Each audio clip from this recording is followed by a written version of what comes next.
In a world flooded with superheroine flicks, I still love Pattinson's Batman. But after Nolan's Dark Knight trilogy. So today, I'm answering your desperate pleas and diving into the art of recreating the Batman movie poster.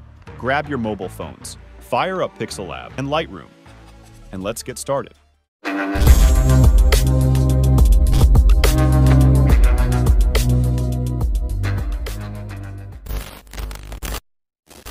The first step to make a concept is to make a rough sketch of it.